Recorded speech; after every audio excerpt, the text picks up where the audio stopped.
Good evening, SRA Nation, and welcome to Season 12. Today is going to be a new challenge, aside from being Sanford. We're racing on the surface of the sun, apparently. Heading down towards the main start line. Maximizing that track just behind. That's exactly what we were talking about. That one corner. So critical to your lap time. You have to send it. This is the apex curving there by a little bit. Everybody's now bunched up, and you do not want that. Rewind now at the intersection one in the spot you really don't want to, but the fight's not over. Still there on the inside, and the McLaren's still not going to give the place up. And we're off and away for SRA.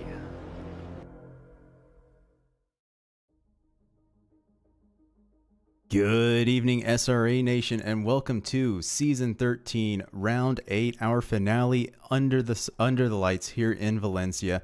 I'm your host this evening, Big Daddy, joined in the booth by Matt Anderson. Matt, how are you doing this evening? I'm doing great. Ready for Round 8 to close out Season 13 here for Division 4. I'm sure it's going to be exciting. Absolutely. Going to be sad to see this season go, but always have another season to look forward to. We'll have a little bit of downtime here before Season 14. Matt, you got any big plans for the downtime? Yeah, SRA is doing some off-season racing like we like to do. Going to do some Automobilista 2, you know, change it up, have some fun. There's always some racing stuff to do, right? Absolutely. There's always something going on here at SRA. Like you said, Automobilista 2. I know there's an iRacing league that is going on, although I think that season might be coming towards an end as well. But that is neither here nor there right now. We still have another exciting night of racing to look forward to. However, it does have to be said that it looks like all three of our championships for Division 4 have actually been wrapped up around early. Take a look at the season standings here. And Sean Williams, the man has been absolutely dominant. He faltered a little bit at Mount Pano, but he's still got 31 points in the bank from that race. Of course, here at SRA, we do one drop race per 8-round season. Sean's current lowest finish was 31 points for, what was that, P20th? Somewhere around there at Mount Panorama. So he is guaranteed 31 points for this race, which puts him over the 112-point gap that Ryan Garrity could possibly get if he pulled off race win, fastest lap of the race, and pole position. So right. Gold is locked up. And then Justin Rosenthal looks like he's locked up our silver championship. His lowest finish is for 45 points thereabouts. So Raf Cab, I don't think is going to be able to overcome that even under the best conditions. So even no call, no show, I believe Sean Williams and Justin Rosenthal have their respective drivers' championships locked up, and I believe Champion Motorsports, just based on my math, which granted I wasn't a math major in college, so could be wrong on this, but Champion Motorsports, I believe, has locked up the team championship for Division 4 as well. They have quite a large gap. Kick this over to the team standings real quick. Quite a large gap, 185 points over Blind Babushkas. So really, they would have to no call, no show, and Blind Babushkas would both need to finish on the podium to have a shot. And I just don't know that that would even be mathematically possible. And then as soon as, you know, Williams or Johnston show up, they're both pretty strong racers. They both are going to put some points on the board, and I think that just kind of makes the chance of that happening near zero. Now, with that said, that would be a pretty tall ask, isn't it? I was just going to say, that's a pretty tall ask, yeah. It is. Not that it's, you know, totally insurmountable, but it would require a lot of things coalescing. Now, with that said, just because the championship is locked down for the very top doesn't mean that there's no shuffling that can happen further on down. As we see, E23 in the team standings, separated by just a single point this late in the season, and Turbo Time Racing of Garrity and Lacey, not much further back, about 13 points. No, 11 points. My bad. So certainly well within striking distance. Crazy Rabbits Racing of Moffat and Melanson a little bit further back at 568. Red cars go faster of Mert Mertson and Justin Rosenthal, both sitting pretty close right there to Crazy Rabbits Racing, so they could shuffle up to P5. OBDA Castle and Cauldron Esports of Stefan Buckley and Raf Cab sitting at 544 points currently. They could shift up a little bit, or they could shuffle down if Team Lake Effects puts in another strong performance of Kevin Johnson and Rob Moorhead, our only Mercedes team on the grid for this season. Sitting at 540 points. Then we've got RaceX Esports of JP Johnson and Justin Griswold, 508 points. And then another couple other close teams right here of Ope Racing in the Bentley of Madison and Robichaud, Red Eye Racing of Ansem and Rudderham, 490 points, just 8 points separating them. Although I do know that Ansem is not going to be able to show up tonight just due to some scheduling conflicts, unfortunately. Madhouse Racing SYS, Aaron Anderson, our solo driver there, has already accumulated 470 points since his promotion after round 3. Oh, wow. So he is right up there, and I would expect him to bump up a few more positions in the standings. Driving like that, he might be bumping up divisions for next season. Yeah, I would not be surprised to see him, honestly, all the way up in Division 2 next season. He's had pretty good racecraft. He stumbled a little bit at Misano, but since then, I mean, the dude's been on an absolute tear. Let's see. We got Baseline Racing Turbo Time of Giordano and Landon P, our NSX entry with 466 points right behind. Plan E Racing Coke of Kyle Cumber at 433 points. Baseline Racing Secret Santas of Tenney and Taft, 413 points. Dark Horse Renegades of Ramirez and Battle, 348 points. Dive Bomb Bandits of Busterski and Nicolet at 302 points. Right behind them is Cliss Von Campus of Demler and Rodriguez, so they could bump up a little bit in the team standings. Baseline Racing Holiday Inn Express of Joby GTG at 258, about 40 points back. Another little bit of a gap to Overboost of Burke and Tatro. MHR OBDA Vitch Peace Hold the Brakes. I believe Greer is also out for this round as well. I don't know about Fisher offhand. Sitting at 193 points. Baseline Racing Last Minute Shoppers of Miller and Sarv are sitting at 108 points, a little ways back.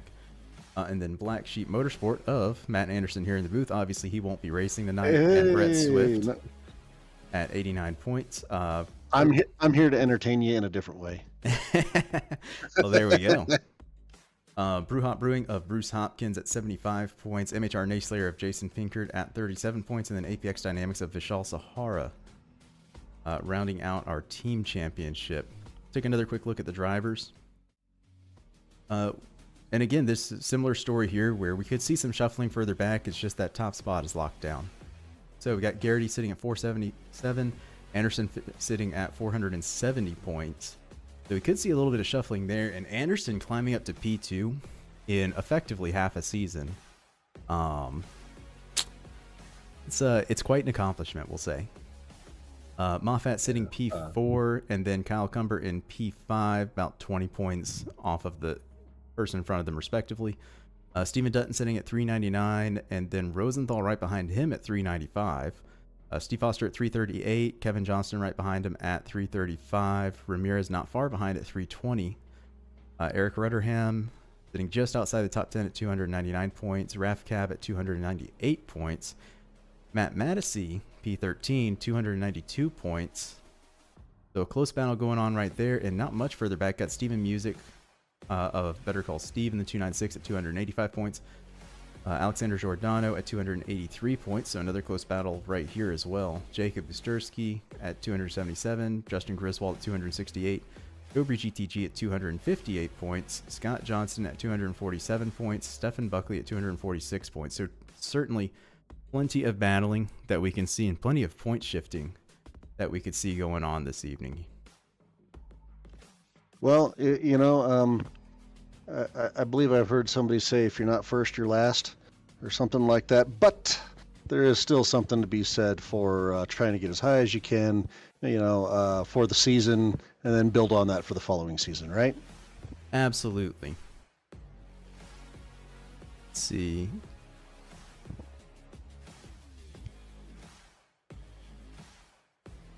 All right. And that is going to round out our top 20 for the driver's points. driver standings there.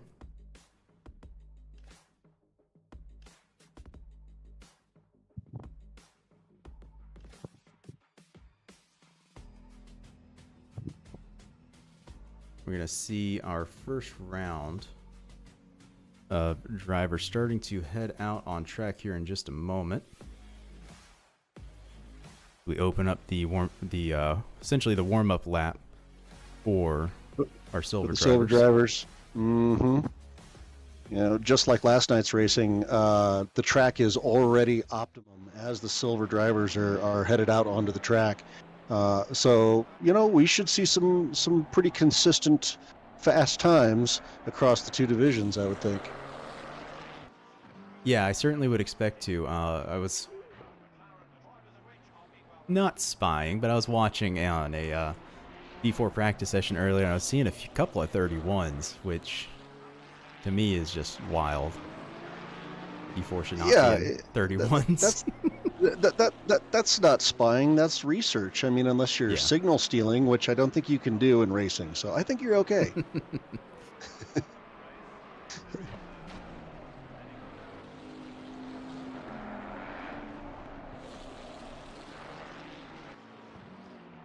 Would you like to grab one of the cars just before they cross the start-finish line, and I can run the track map for everybody? Absolutely. All right, here we're going to do a lap with Taft in 9:55, coming into turn 1, Curva Aspar, which is a fast left-hander. You really want to go wide on that exit. Turn 2, which is Curva Doohan. Slow speed, tight. Once again, you want to go out wide, but not do a track cut there, which is easy to do on Circuit Ricardo Tormo here in Valencia, Spain. Going through turn 3, I believe. Yeah, it should be 3, right? That's no, yeah, 5. Into 4. 5. We already missed Nico Tirol, but where's Nieto?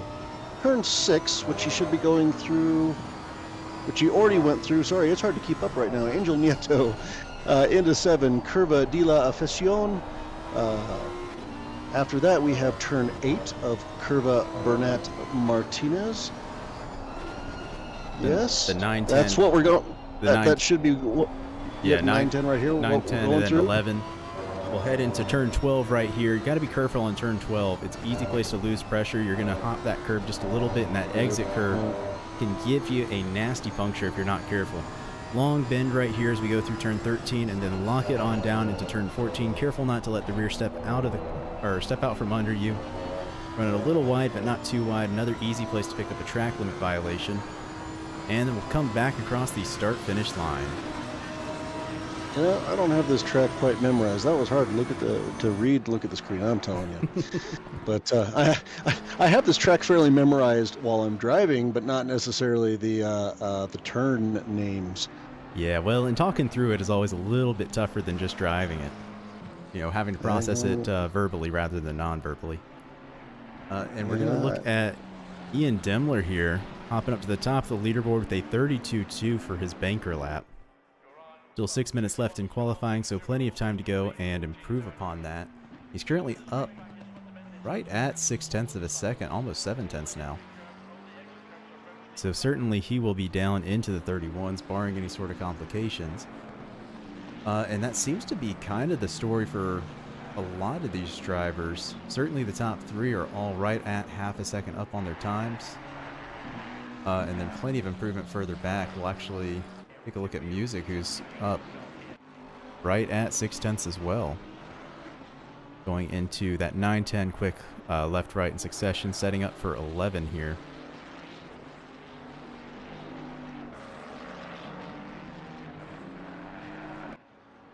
So something just happened to Rosenthal. He just disconnected. Oh no! I wonder if he had a PC crash. I hope not. Well, I mean, he's still got time to be able to get back in, that's for sure. And he had set, what did he set before he disconnected? I had it up here a second ago, but I think it was like mid-pack in the silvers there. So if he had a system crash He's still got 15 minutes to be able to, or well, just under 15 minutes to be able to get back in and hold that time, if I'm not mistaken. I believe you're right, and I'm hoping that you are. Yeah. I'm pretty sure it retains that. I do believe you're correct. With that said, he's got that silver championship. It's not locked down. It's really close, and Raf would have to pull off a win to upset it. Well, stranger things have happened. Raf right now is up almost a full second on his current time, so he should be putting a lap down in the low 132s. Yeah, and he's still only about halfway. No, he's a little further than halfway through the lap. I'm reading the track map a little bit wrong. Yep, he's only got the big curva and then Curva Campos to be able to finish off here. He's up 1.2 seconds now. He could have provisional pole. Going to be just shy of it, I think. Just shy of it. Provisional. Still, he's E3. Yep, and he's still got time to improve. They've got 3 minutes left. So that's at least 2, if not 3 laps. Taft has actually hopped up to a provisional pole with a 32 flat. Demler has improved a little bit up to a 32.1, and he's poised to improve a little bit further, but we'll have to keep an eye on that to see whether or not he's able to pull it off. Take a look with Robichaud, one of our Bentley boys here. Yeah, with only 3 minutes left, you usually start to see all the drivers settle into whatever their times are at this point, unless they've just had a rough couple first laps where they kept invalidating. So we shouldn't expect to see too much change at this point. However, you usually see a couple drivers try to squeak out another 2 or 3 thirds, like Matt C right now, which is up 3/10. So he can make some improvement. Steven Music is also up 3/10. Little wiggle there, but holds on pretty well for Matisse. Yeah, the Bentley I don't think is the strongest car around here. Of course, the SRA bump does, I think, help it a little bit to kind of mitigate that. Right. But it is such a friendly car to drive. It never really, anytime it steps out, it's very rarely too severe to recover it. Which makes it a great car to campaign over the course of a season, but it does seem to suffer a little bit in qualifying. Looks like Matisse will see about a 2/10 improvement, which should bump him up a couple of spaces, or 1 space, as he's going to match to the 1,000th Dobry GTG's time. Oh wow, look at that. Both sitting at 32.840. Demler has come in and improved quite a bit with that 31.4. So he must have found quite a bit of time there in that last segment. Just under a minute and a half left in qualifying. So for most of these drivers, they might get one last flyer. And while we're doing that, looking at the chat here, Stephen Buckley saying that he's going to drop tonight and just wait until next season. And he appreciates our commentary. Isn't that nice? Well, you know what, Stephen? We appreciate you being here, buddy. Do wish you were out on track, though. Yeah, we always love to see folks out on track. Oh, yeah. Buckley's not going anywhere. He'll be here next season. He's one of our sponsors, correct? I believe so. For Cauldron, yeah, Castle and Cauldron. Castle and Cauldron, that's correct. Yep.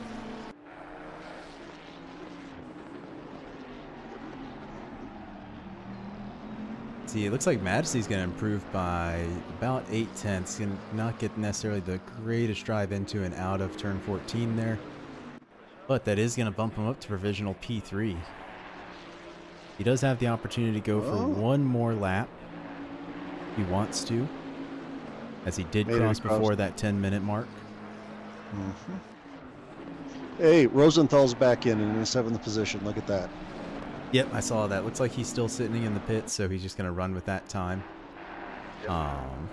He may not have got... I saw him popped back in a moment ago. Looks like Madison's going to go ahead and abandon that. I think he might have gotten a little too close to the car in front of him. There is no overtaking in SRA qualifying unless it's handed to you. Now, That's if correct. Robichaud had pulled over to the side and just waved his teammate by, that would have been fair game. But can't force an overtake in quali here. Nope. You know, speaking of the drivers that are, you know, trying to go that extra lap and then probably invalidated, Valencia is one of those tracks that you really got to push close to the track limits to straighten out these corners, and you know, to be fast. So for last night's racing in D5, I think we had 1 or maybe 2 drive-throughs, and I'll be honest, I thought that was low. I thought we were going to have at least 3 or 4 drive-throughs. Of course, you know, you want to see the drivers keep it clean, but this is just a tough track to do that on. It is. It's one of those things where, like, you know, turn 1, for example, you can really abuse yeah. that outside track limit, and music's going to improve by about 0.4 up to a provisional P6. But yeah, Valencia's tough just because, like, turn 1, for example, you have to really push those outside track limits, but if you push it a little too far, now you get a track cut. And it's normally, with that one, because you're full throttle, it's usually not going to be a, hey, don't do that again. It's going to be a numbered warning. Of course, you pick up 4 of those, and that's an extra trip to the pits that you didn't really want. Turn 2 is another one where I've found myself picking up a numbered warning there a couple of times on the outside edge. The exit, yeah, the exit of turn 2. And, you know, besides limits, can I just mention something here? Sure. Both Anderson and Williams, gold drivers, have still not left the pit yet to go out and qualify. Right? Yeah. Our number 1 and number 3 gold, overall drivers right now have said, meh, we'll just hang out here in the pit and let y'all do your thing. Well, I think Williams is well aware of the fact that he has this totally locked Sewn up. Yeah, I mean, he has to, for Garrity to have even a shot, mathematically, Williams would have to just no-show, just not start the race at all. And even then, because Williams picks up the 31 points from Pano from the drop race, I think it's mathematically, he's done. He's good. You don't have anything to worry about. So is Williams planning on watching the entire race from the pits? No, I think he and Anderson are going to start from the back. Yeah. Now, I don't know if they're going to take pit lane starts as, you know, voluntary penalties just to see where they end up. We're going to see our first gold time come in at a 31.4 from Garrity, which is going to place him on provisional pole. And interestingly enough, I don't see Dutton in here. Really? No. I don't see him. I don't know if maybe he was in here. I thought I remembered seeing his name. I thought I did too. Let's see here. Maybe he had a connection issue as well. No, I'm not seeing a drop from him. Hmm. I'm not seeing a disconnect. Maybe we were just dreaming. Maybe so. Must have been. We were looking at the other sheets and we saw his name. Yeah. Must be. But I think that is going to hand over Heath.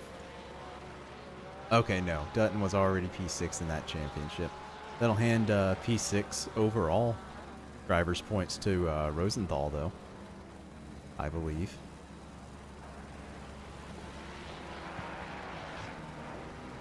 Interesting.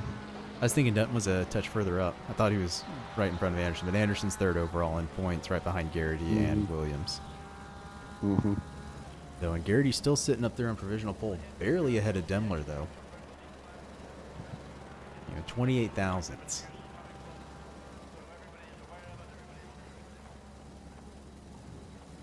There we go. Garrity. Now the times are starting to filter in a little bit more. Garrity's going to go up 3.5 tenths on Demler, but Demler's still going to hold down P2 for the time being. Wusterski's going to set a 31.7, Foster 31.9, Cumber's going to come in with a 31.6. So we're starting to see these times filter in for the gold drivers. Yep, we certainly are. People bumping up there. Melanson is up 7 tenths as well. So if he can keep it up, you know, he's in 9th right now. If he can hold on to that 8/10, geez, that's at least good for 3rd, 4th, somewhere in there. That would be, you know? P3 provisional. Ooh, that one right there. That's one of the big time-making corners if you can do that clean. And then this last one going into Campos. Exit fast. Yeah, he was able to add a 0.2 of a second through those last 2 corners. So this will be provisional P2. Yep. Wow. Good for him. P2. Absolutely. That's a rock solid time right there. 31.2. Certainly is. Had a hell of a lap there. Absolutely. Busterski's up by about half a second as well. Coming in here All to that. turn 14. Looks like he is not going to have the best turn 14 though, which is going to keep him from improving quite as much, but he will bump up to P3 provisional. Just 400s off of Melanson.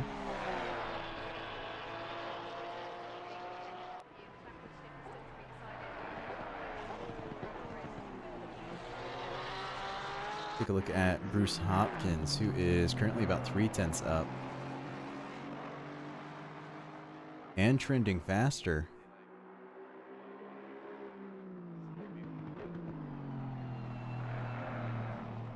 I drove that Aston Martin last season. It was a fun car to drive.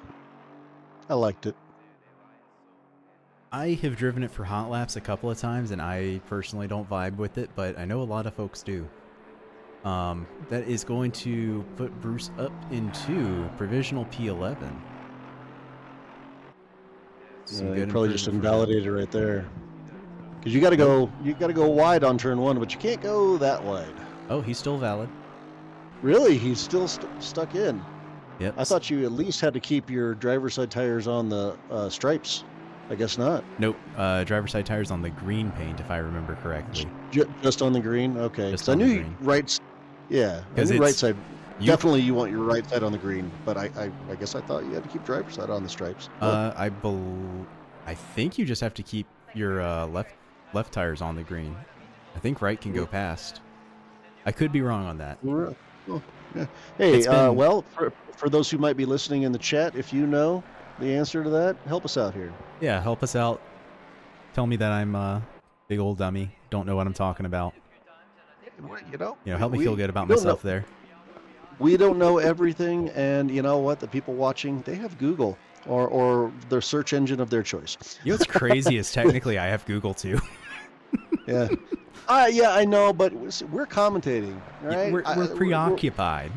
We're preoccupied. This gives us a chance to be a little interactive for the people watching, tonight, which we appreciate everybody who's out there watching the race tonight, of course. So what you're saying is we're being big dummies just for the content. Got it.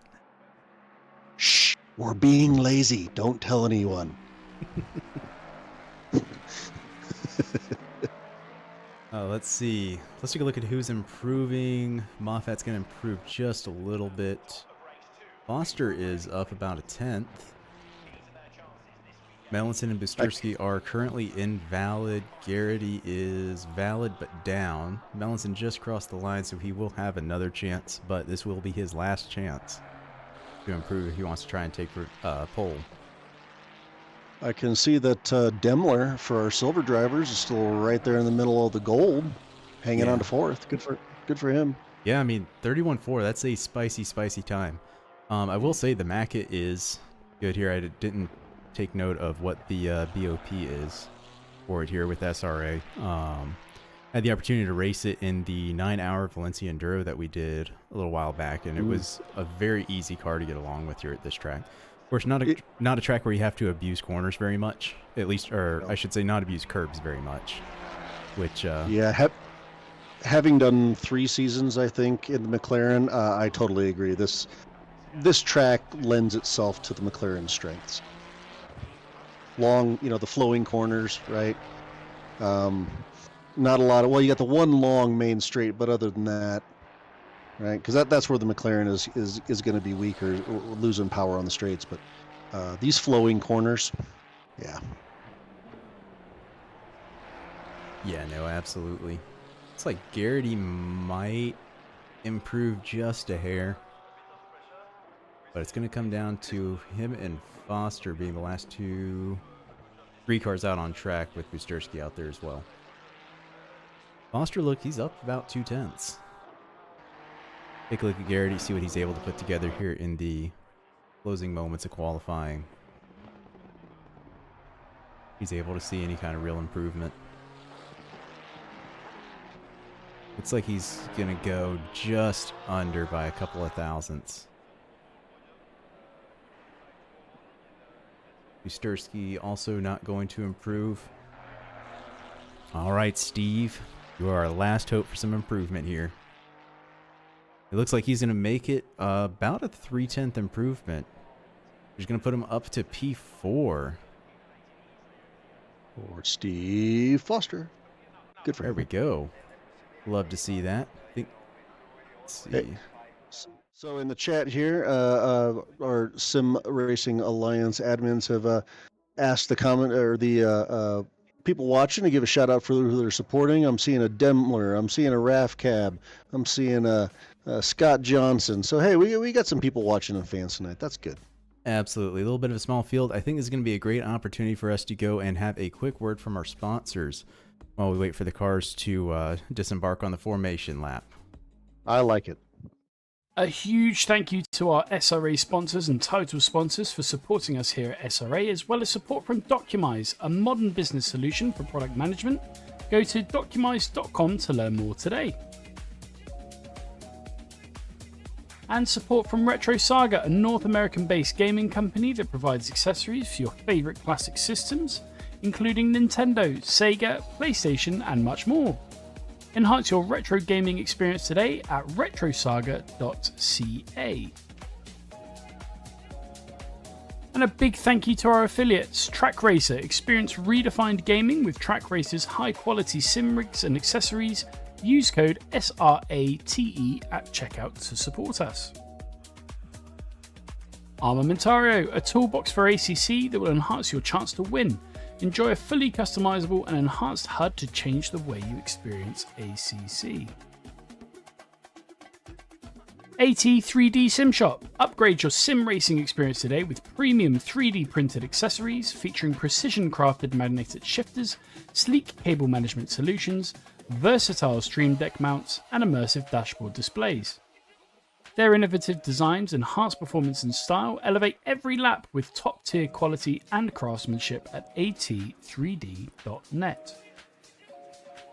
Go Setups, premium esports setups for everybody. Use our affiliate link on our Discord and take your drive to the next level.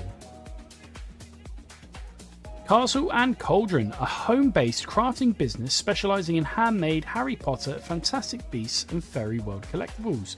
Magic wands, potions, mini dioramas, wall decor, costumery, cosplay, and much more. Castle and Cauldron is where crafting meets the magical. Visit facebook.com/Castle Cauldron. And from KP Concepts, your source for custom automotive renderings, graphic design, and printing. We spend countless hours making you look all good for the spectacle. Check out kpconcepts.com for more.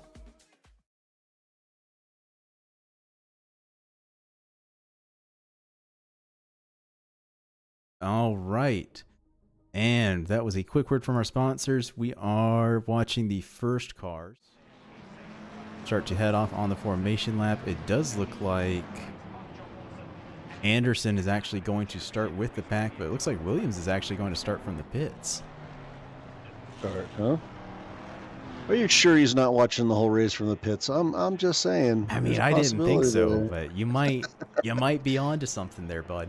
Yeah, yeah. He might say, "Hey, I showed up," as he's Yeah. sitting in his car right now with like popcorn and a beer, soda. Take your Yeah. pick your Well, poison. I do think you have to complete something like 70% of the race distance to earn points. Oh, you do? Oh, okay. I think so. Could be wrong on that. I know ACC sometimes is a little bit wonky with how it does things, but I mean that would line up with real life and the series that they're trying to emulate with SRO. So I think it's somewhere between 60 and 75% minimum race distance for points earnings in the championship. But I also could be wrong on that. I've certainly been wrong before. Yep. Yeah, you and me both. We're both, you know. I guess we need to go back to school on the SRA rules, but yeah, as we're Yeah. going around the track here, if you had not noticed, this is a nighttime race, and Valencia is definitely wanting for track lighting. So this is a dark track at night. Thankfully, it is a flat track. There really isn't any elevation gain or loss. So you can, it's got pretty good sight lines through the corners. But most of the lighting you are going to see is what you're seeing right now from the headlights of these cars. Yeah, I do wish Valencia had a little bit more lighting. It's a little surprising to me that they don't have more. Just, you know, given what kind of circuit it is. But, you know, such is life. As the racers will have to adapt to it, that's part of the challenge. Yeah, party with the lights off. Good time.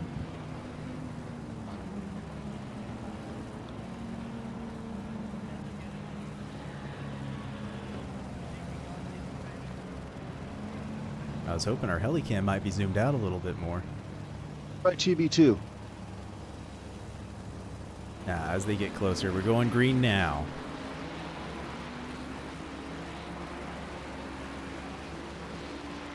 Looks like Steve Foster actually got a really solid jump right off the line there. Oh, as he almost so close. almost bumps into the back of Melanson. Melanson is going to get around Garrity on the outside there. They are going to come together and touch just a little bit. Garrity is going to fight back. Melanson's going to be on the outside here through turn 2 and turn 3. He's going to have to try for a cheeky dive bomb here into turn 4. They are going to make it through safely though.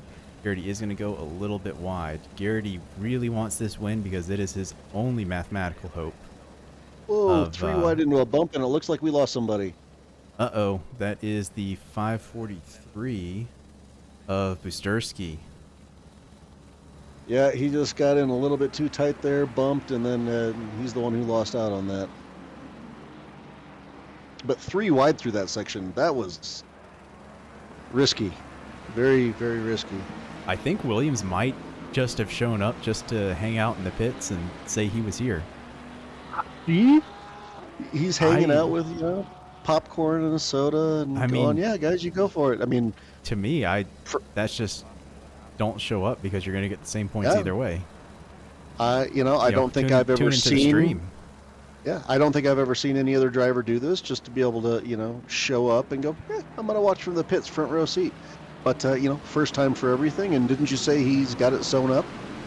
Yeah, I mean, I think he's got it locked down all the way, so no harm, no foul, I guess, but... Yeah, cool. Front row seating. Yeah, I mean, I suppose. I can't say I've ever seen it, but hey, yeah. Well, there's a first for everything, right? Indeed. It's like Rosenthal just got around Jobry GTG, and Jobry is fighting back hard, and he's got Anderson right behind him. Anderson already having moved up from P18 up to P14 now. The space of just a lap. Looks like Taft took a spin. Uh-oh. Let's see, car 91. Oh, Scott Johnson also took a spin. It looks like he had a little kiss with Mr. Barry R there too. That is not what we want to see from our provisional, one of our provisional team champions. Scott Johnston driving the Championship Motorsport CEL car, sister car for Sean Williams, our gold champion.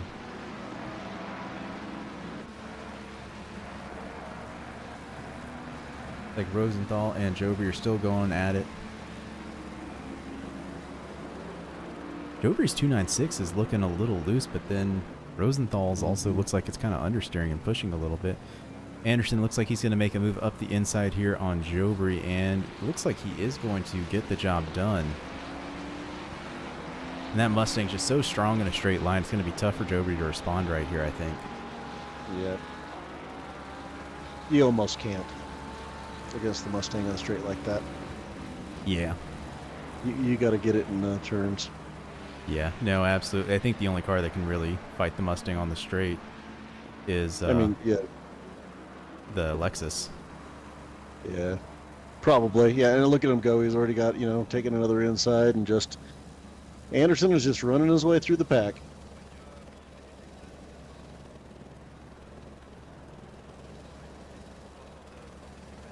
Yeah, a little Actually, bit of a... let's see here. So we are on lap 3. Anderson started from the back in 18th, and he's already 11th. We're not even 5 minutes into the race. Jeez. That's yeah. If I were a betting man, Anderson's moving on up. Oh yeah, he will 100% be at bare minimum D3 next season. I would not be at all surprised to see him in D2. I think I said that earlier. D2 silver. Yeah. Yep. Totally agree. At least. And it's not like it's just, you know, 1 lap pace either. No. You know, he does a good job of keeping it up over the full 60-minute race length. So exactly to that point, he is up 9 positions in 3 laps. That's 3 cars per lap. Yeah. Now I realize that was starting from the back of the pack, right, where he's got pace on those cars, but that's a lot of pace, and that's also racecraft to be able to do that cleanly. Yeah. So, yep, and that's not just going fast. You got to do more than just be fast. Well, as we know from Ryan Yee, you just have to press the throttle, but in the right way, press the brakes, but in the right way, and turn the wheel, but in the right way. Do those 3 things and you're golden. You know, I'm going to disagree with that just slightly. No, I fully agree. No, just do it the right way. Problem solved. No. No. The pedal in the right, you know, throttle in the right way, brake in the right way, but the steering wheel, you've got to do it in the right way and the left way. I'm just saying.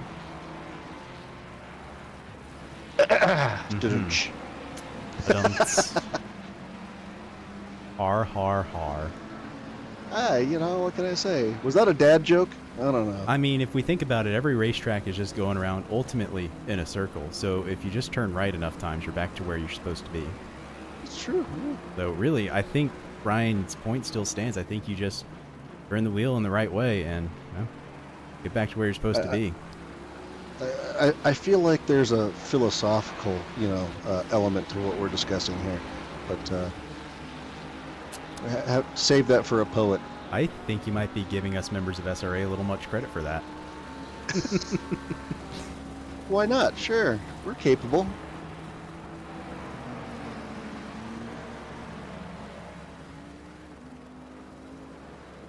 Oh, look at this. Oh no. Oh, what happened? We're gonna get a quick replay on this. Okay.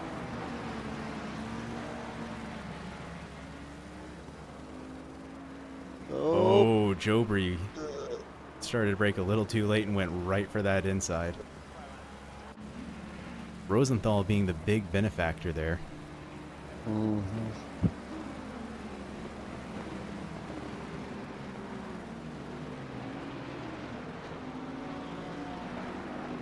A little bit of a sparse field this evening, just as we get down towards the tail end of the championship final race here.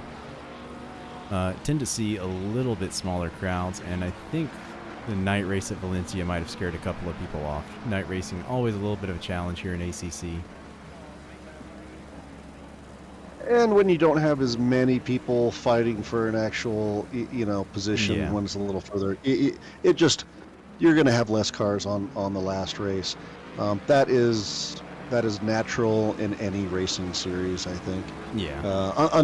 Unless we're talking about, you know, drivers who are in real racing where they've got sponsors to be able to satisfy. So we don't care if you're last. You are a billboard doing laps, you know. So here though, you know, you get it, right? And yeah. To that credit, we had 19 drivers that we started with. So, you know, that's 19 dedicated people in Division 4 here saying, I'm going to finish out my season and have a good time racing with these people I've been with all season 13. So Yeah. But you also happen to have, where is he? Where is he? Who are we looking for? Where's Williams? Did he just leave? Because I was going to mention Yeah. but just before we had that action on track, Williams was commenting in chat on the stream, saying that he's here, he's watching. Just enjoying the show. Kind of as we thought. So I think he might actually finally just left the server here, but Well, and I think he disconnected. He disconnected. I think it was Buckley who I just saw making the point. There is that nasty weather system sweeping across the U.S. right now. Could be a few people just who don't have power right now. That's true. It's awful cold in a lot of spots. And or just storms, I think. Well, I know there's the big snow system moving through. I don't know so much about storms, though, offhand. Truthfully, I just haven't been paying as much attention to it as maybe I should have. I mean, I guess I could tell you with a quick look. I am a naval-trained meteorologist. Really? Really? That's what I did. Oh, it's awesome. Yeah. Yeah. It doesn't help us much for conditions on the track here. But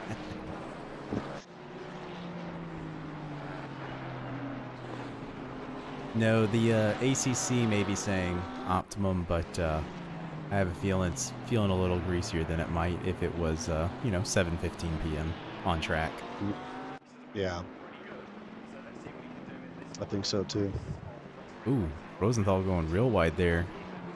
But he's giving a little bit of wide berth to Hopkins on his way around.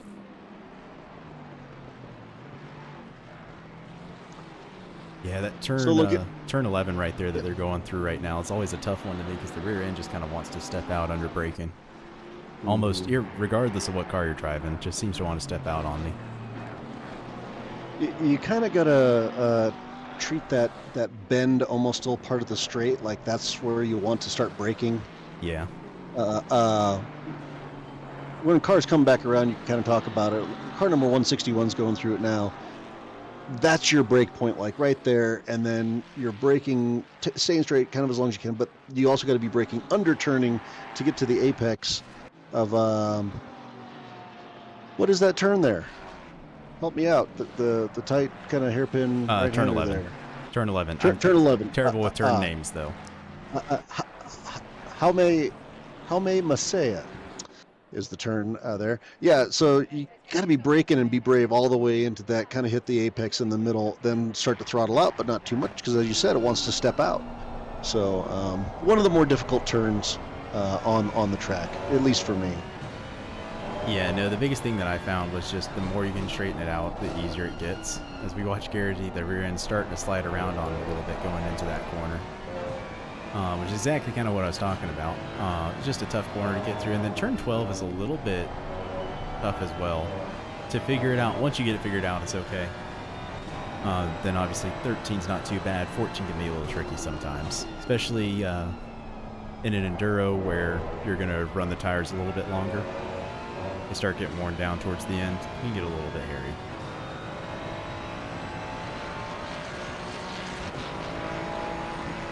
Yeah, this track is one of those that's known to eat up tires, but usually when it's hot. At least, we're running at night here, so it isn't as bad. Yeah. They should be able to get a little more life out of the tires.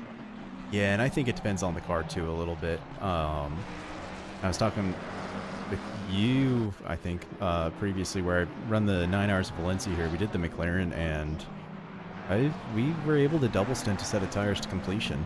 And granted, we're not, a team of D1 drivers by any means. But there's a few of us from D3, 4. And the McLaren, in general, I think is a little bit easier on tires. So for longer races like that, it tends to fare a little bit better. But yeah, I mean, I would expect the Mustang would probably eat through the tires. The Porsche, I would expect to, not as badly as, Barcelona, for example. That track is just notoriously tough on the rear tires especially. So, can I just ask you to do something real quick? Yes. Go to Anderson and go to the bonnet cam. What's missing? He has no headlights. He has no headlights. He's just lapping this in the dark and following the car in front of Is him. he, I wonder... It doesn't look like he's picked up any sort of front end damp. No, he didn't have taillights either. No, yeah, he just doesn't have his lights on. I happened to be noticing, you know, as he drove by in the street, and I went, wait a minute now. He's got to be getting... Yeah. I mean, I just saw a meatball flag waving, and that had to be for him. I'm wondering if he didn't, like, just turn his lights off as a meme. I don't know, because, yeah, you could only run, there's another thing, you could only run, 3 laps with your lights off before you get penalized for it? Yeah, but as soon as you turn them back on for a moment, That's correct. It does reset that timer, which is goofy. Yep. Trying to go for the inside there on Madison. He's going for the initial D-pass with the lights off. Yeah. Is he going for the ninja move here? Like, wow. Yep.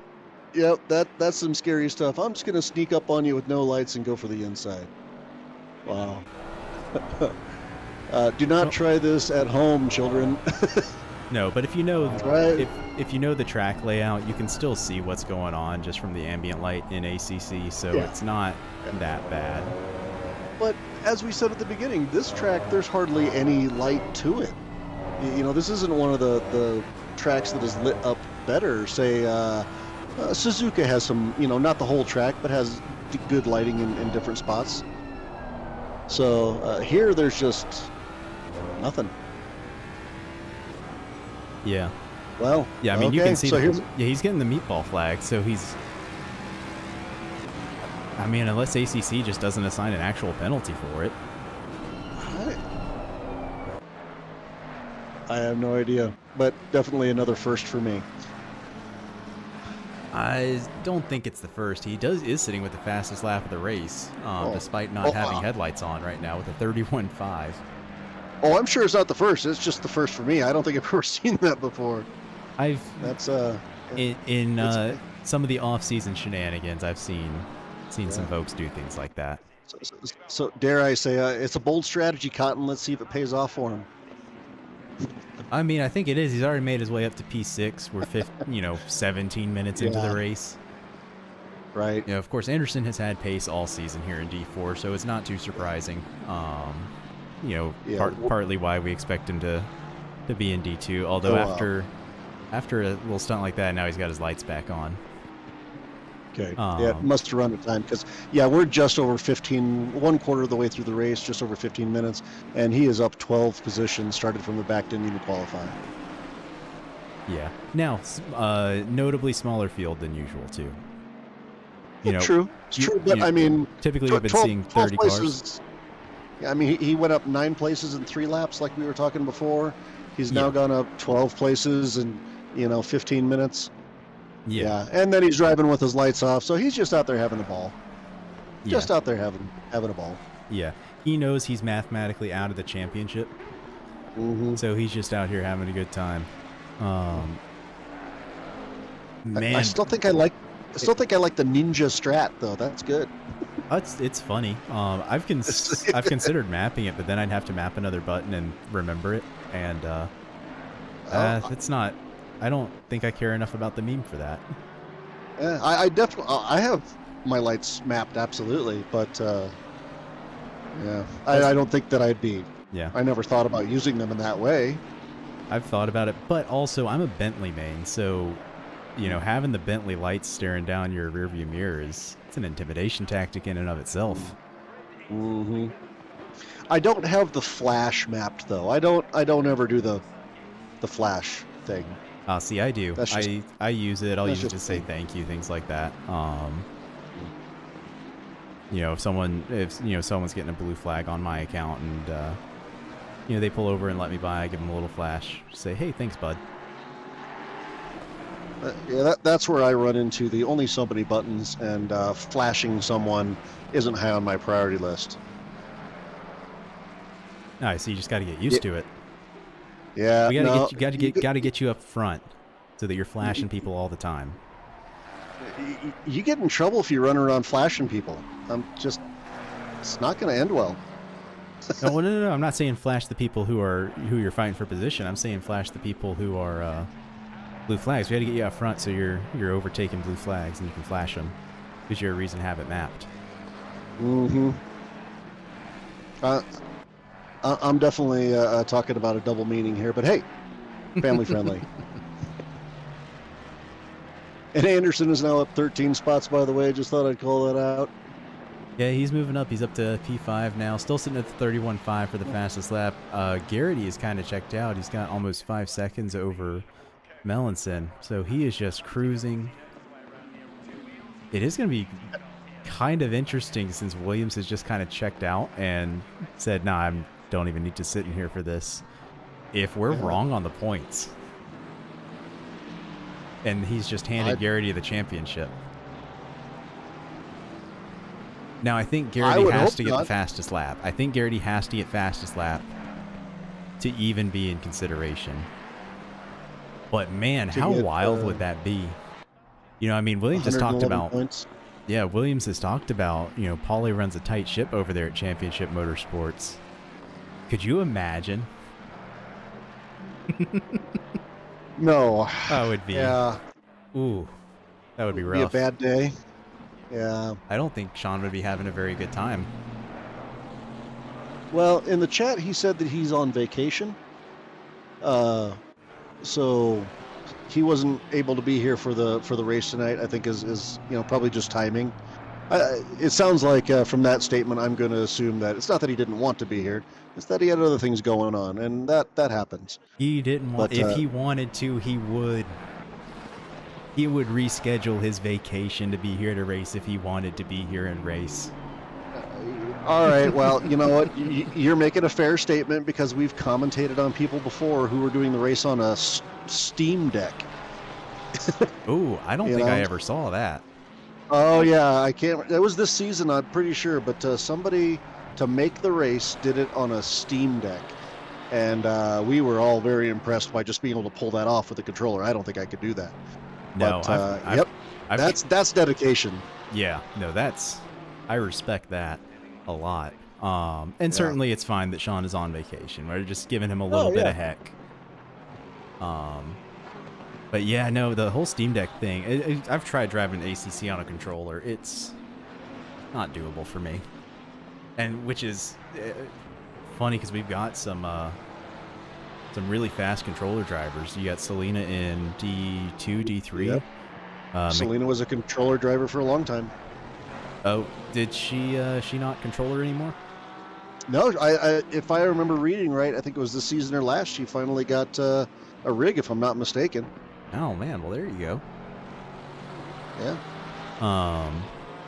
Then there's Alexa finally got a rig this season. I mean, we have plenty of people, in SRA that you don't have to have some big fancy rig to drive SRA. Not at all. No, absolutely not. I mean, Ryan Yee, who is 9 of our 10 fastest drivers, is out there on a Logitech G25 or G27.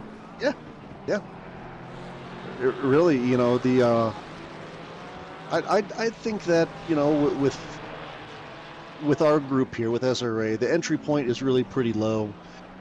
We have varying degrees of speed for the divisions. We've got enough racers to have multiple divisions, 6 different divisions. So if you're watching this and you're interested and you're thinking, gee, I don't know if I can do that, you probably can. And even if you just start on a controller and say, hey, let's see if I like this, you can do that too. We have fast people who are on controllers and not just, a full sim racing rig, right? Yeah, absolutely. Now that, certainly the full rig makes it a little bit more immersive and a little fun, and there's cool factor there. I totally agree. You can absolutely be competitive and do well and have fun here in SRA on a controller if that's what you've got and that's what you want to drive. Absolutely.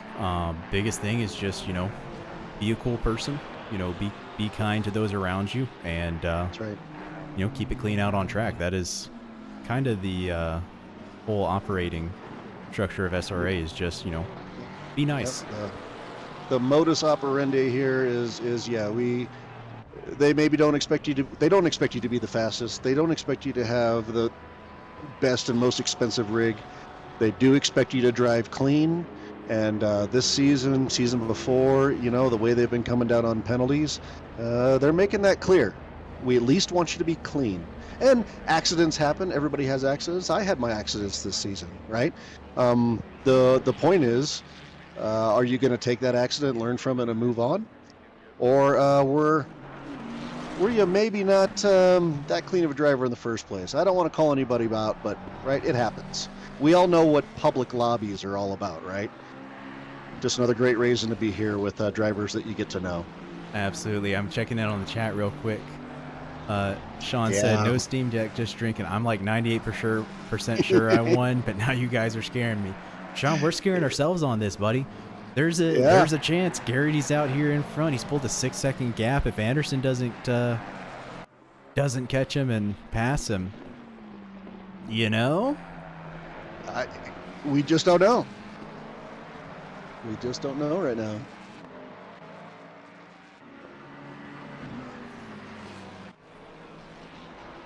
Now, what would be absolutely devious would be if someone was listening to the stream and touched base with Anderson and said, hey, don't pass Garrity because we want to see what happens with points.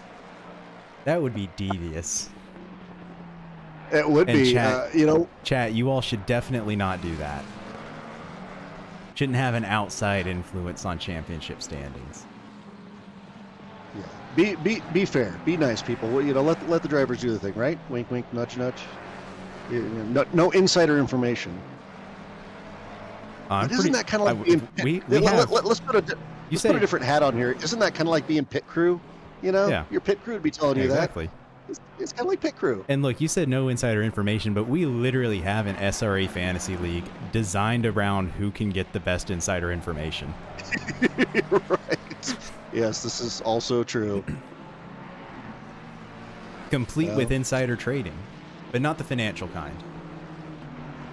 No, not the financial kind. Not the kind You know, that has certain branch showing up at your doorstep. No.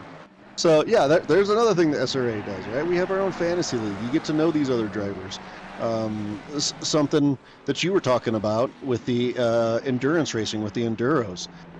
You know, I've done 1-2 different enduros at this point. I wish I had time to do a whole lot more. We have an enduro season, by the way, people, if you're interested in that.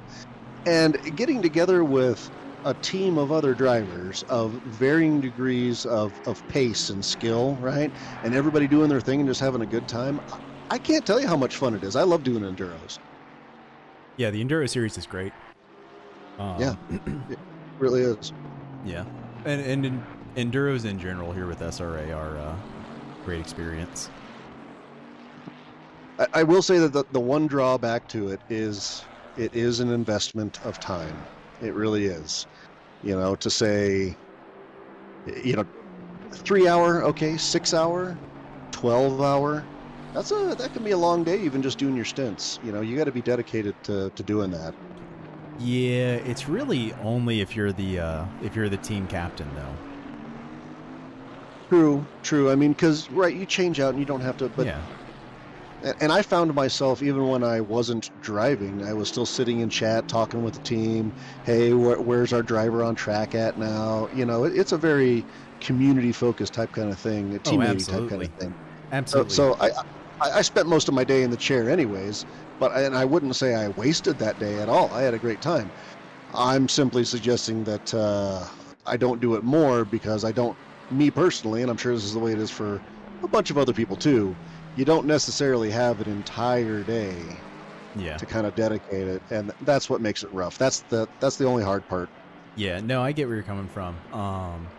What I will say is what made that a little bit easier for me is just putting Discord on your phone and just using voice chat through your phone.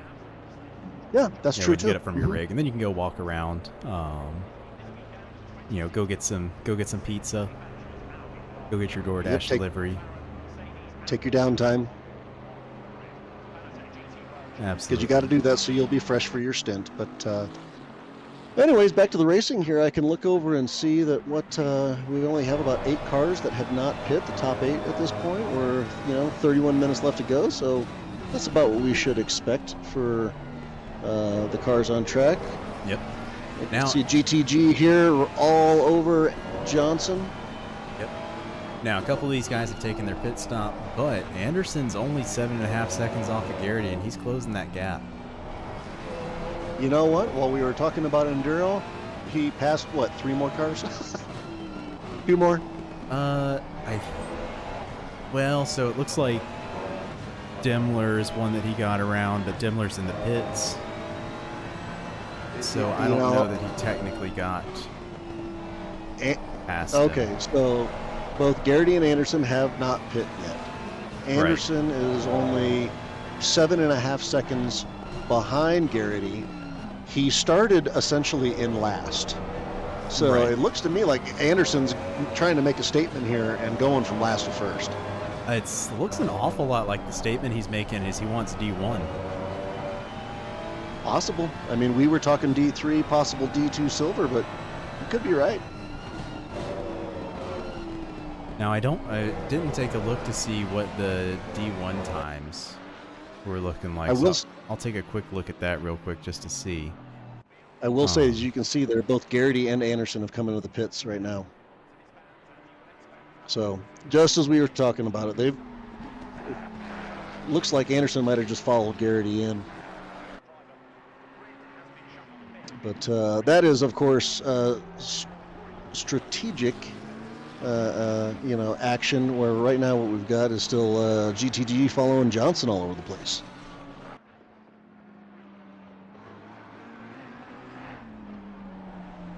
And it looks like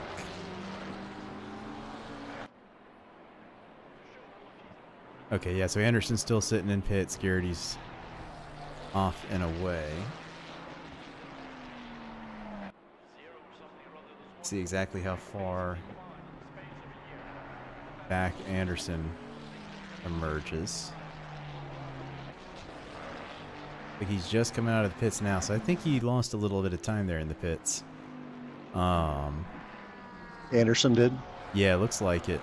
No, it looks like most of our D2 drivers set fast laps around the 31 mark, and it looks like I'm looking at.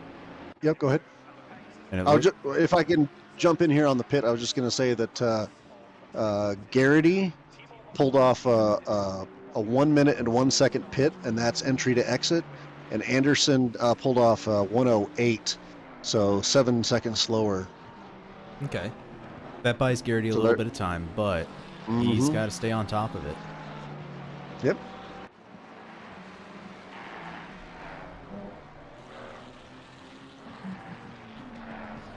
However, how Anderson's been charging the whole race, I'm not sure it's going to be enough. No, I think realistically Anderson still catches Garrity. At least catches up to him. Yeah. Garrity could still, make that car real wide and hold him off. But I predict we're gonna see the two of them back together before this race is over. Yeah, I would agree, because we're just past the halfway point.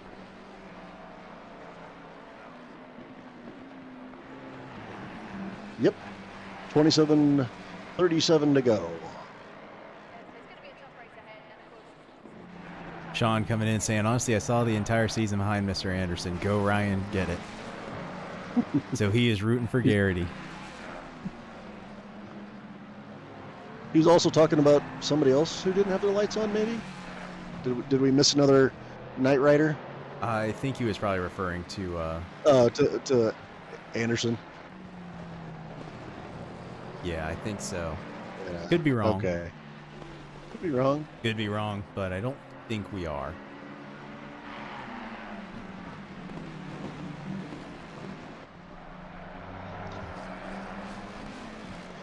I'm just gonna throw this out here because I can see it brought up in the chat. Could that be considered unsportsmanlike and draw a penalty point? The headlights not on? Yeah, being a night rider, driving with your lights off. I'm not saying it should. I'm just kind of asking the question here, you know. So, I would think if it was reported, then it probably does become a penalizable offense, because I think if my memory is correct, and it may not be, I don't think it's an official rule, but if you're flashing everyone in front of you to try and distract them to get position, my understanding, which could be wrong, that once or twice is pushing it, but whatever. But if you're doing it a lot, then no. I could just see sitting back there, like basically sitting back there like a strobe light is not only discouraged, is prohibited. Right. Now, there's nothing in the rule book about driving with your lights off, but just based on the reasoning, I could see that being something that we said, hey, no. Right. Yeah. Yeah, maybe we have some stewards that are watching the race and can you know, drop a comment in chat. I don't know, but yeah, it was just crossing my mind. You know, I am not a steward. I don't know. Yeah, no, it's a great point though. And if we do have any stewards who are in the chat right now and would like to drop a comment on that, give us a little insight as to what the ruling would be or how the discussion would go on that. Yeah. Certainly, we would love to hear about it. Yep, love to share with the group. Watching Rosenthal with his tight battle with Raf Cab right now. And as things filter back into place, it does look like Anderson is re-emerged in 5th, although he is right on Demler. It looks like he is. Yeah, he's going to make a move here going into turn 1. And look, Demler's just going to, looks like, move out of the way. Let Anderson have the inside, and yep. Demler's having a good race. There's no reason to hazard that. Just let him go. Yeah, well, and I think especially when you know it's Anderson coming up behind you. You've been racing against him most of the season. Yep. That looks like we just missed Rosenthal getting around Raf Cab. Raf just looks like he misses his braking and turn-in point for turn 1.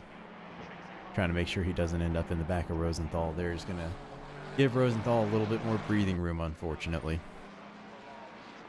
Love to see the close battling here, so anytime we see the gap open up like that, it's a little unfortunate.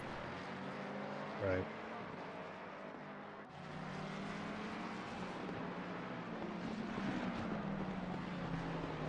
We got Moffat closing up on Demler now as well.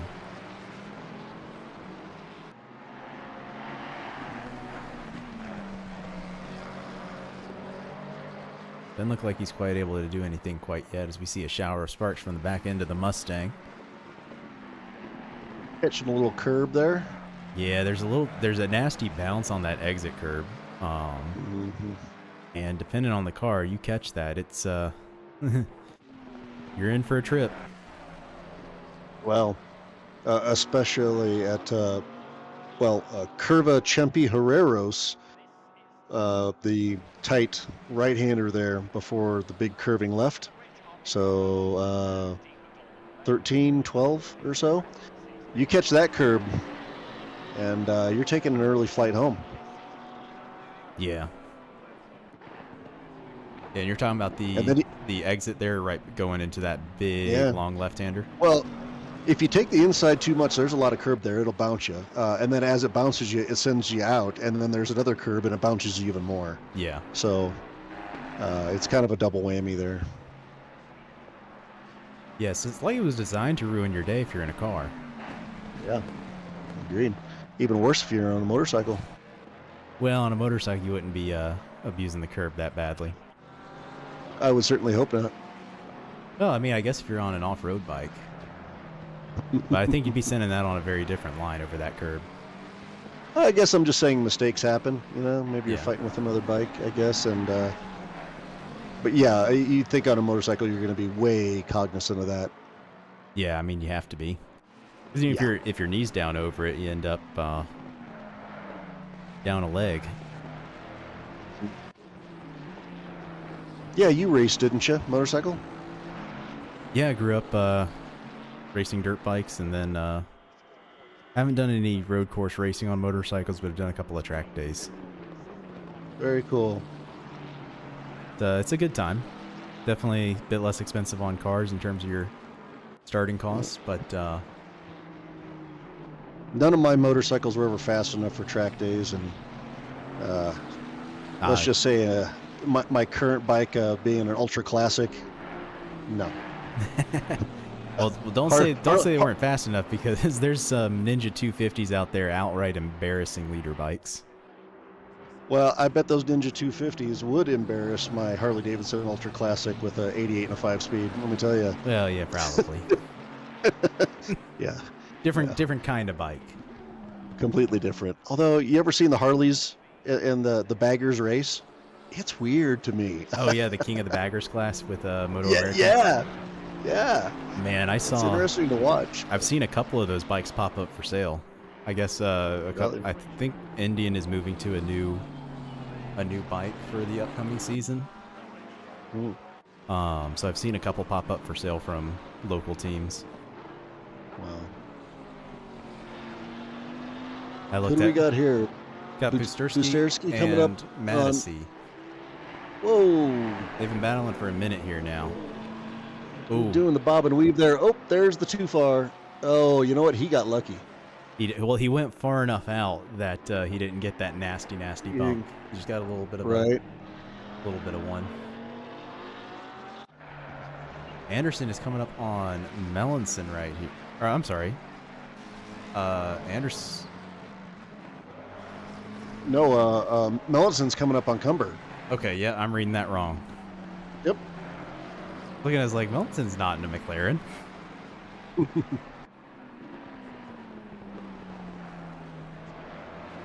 it's one of the closer races we have right now. As you would expect at this point, most of the cars are pretty spread out.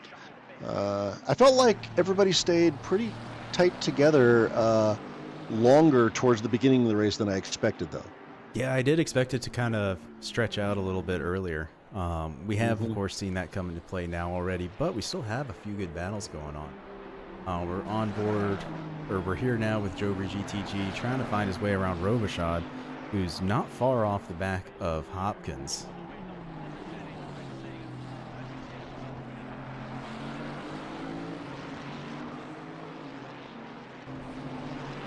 Zersky still sitting about half a second off of Madison, not quite able to make a move yet.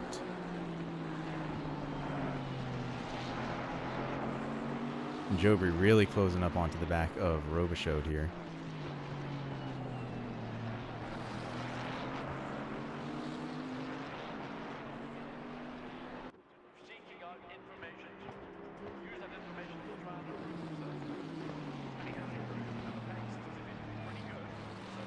Keeping an eye on this Taft battle. I think we're going to switch to this real quick. Taft and Johnston trying to sneak it up the inside there, but not quite able to make it happen.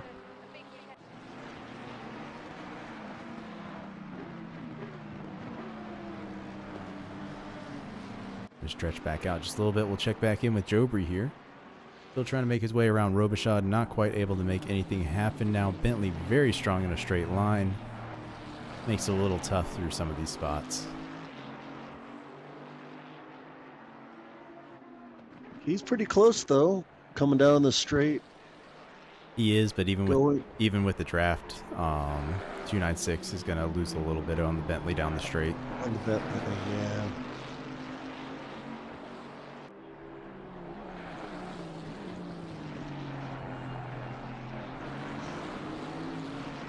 You know, I've been watching chat to see if any of our stewards would chime in on our question, and as of yet, nothing.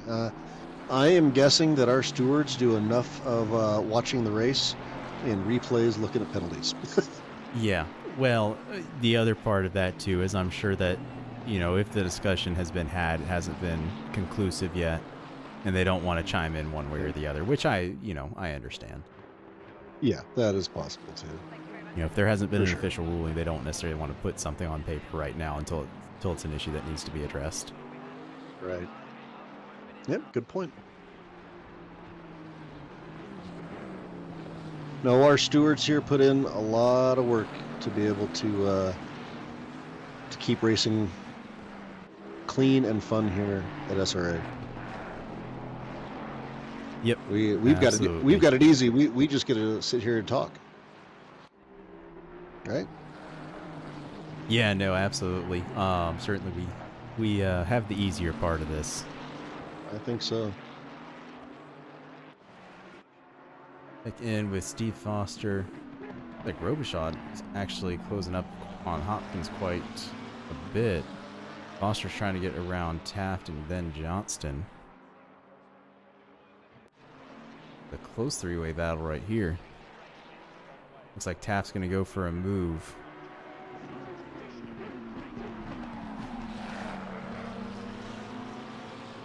Like he might make it stick, and Johnston or Foster, it looks like he's also going to make the move on Johnston here. At least try to. Follow him on 3. It looks like he didn't make it stick though. Looks like Brian had a little. Yeah, he had an off-track excursion. Lost both of those spots. Oh no. So we have a commenter in the YouTube chat, Jay Queasy. Who's that person? I don't know. I don't know who Jay Queasy is. I don't know who that guy is. But he sounds like some kind of goober. Yeah, I don't know if I call him a goober, but I mean Jay Queasy. I don't know, but he's asking how Rosenthal's doing. So how is Rosenthal doing? Rosenthal is right in the middle of the field. In fact, I dare say he could not be any more in the middle of the field.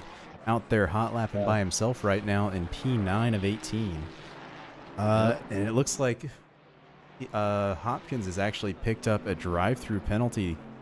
He's going to go ahead and serve. See, I told you, we finally got one. But it'd take 45 like minutes. It'd take 45 minutes, I will say.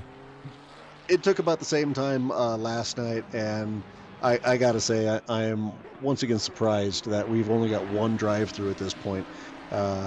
So that speaks a lot for our drivers. Keeping it clean. Oh no, that's not good. Got the replay on that guy? Yeah, we'll take a look at the helicam. Hello, just bumper thumper. Just a tap. Gentlest little nudge, but that's all it takes to unsettle the car there. Yeah, that's correct. It looks like Jobry GTG had a spin a little while back, I think. He's dropped all the way down. He was battling there with Madisy. No, that was Busterski battling with Madisy, and looks like Busterski actually got around him too. Jobry was battling with someone. It was Robichaud, wasn't it? I think looks so, like he's dropped all the way back about 20 seconds. Hey, so I'm gonna say I think we hurt Queasy's feelings. He's crying in chat. He says sad face, single tear. Well, Queasy, I am sorry. No. Sorry for Queasy, upsetting you. if you don't know, Jay Queasy is one of our main commentators or organizers, and he's a co-director for the commentator crew. Co-director, and he does a lot of work in preparation and fact sheets and all kinds of stuff for us commentators every single week for the entire season. So a lot of props go to him for that hard work. Yeah, no, absolutely. And maybe I was being a little hard there, and I should have explained. I'm just giving him the heart. Yeah, just giving him a little heck. What race do we have here going on? Let's see. That is Jobry GTG on trying to get his way back around Johnston, as Garrity's also coming through to put them a lap down.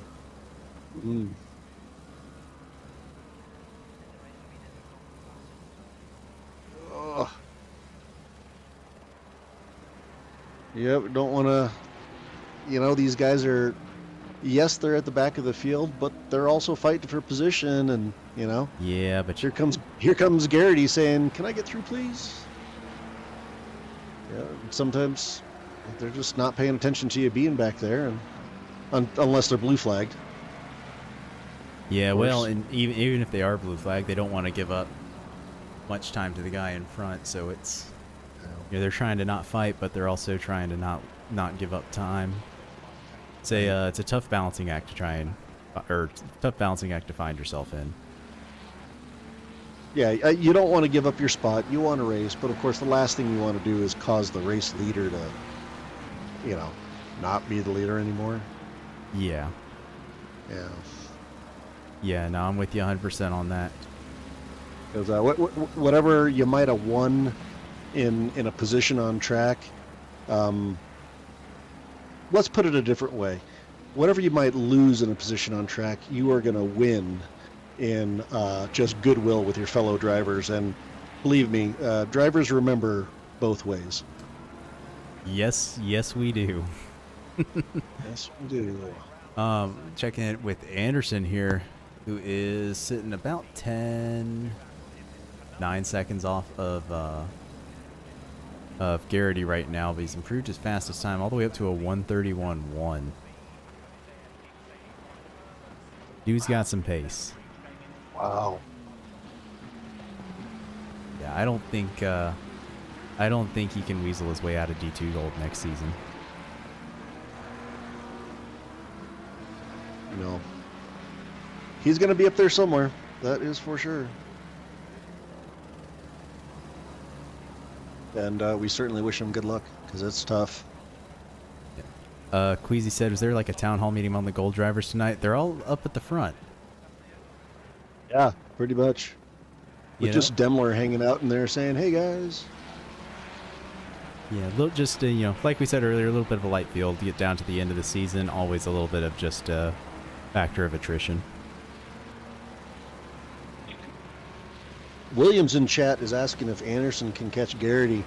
And, you know, at this point, I thought he would have already been up there, but he isn't. And he's got 9 minutes to make up 7 seconds. And get past Cumber.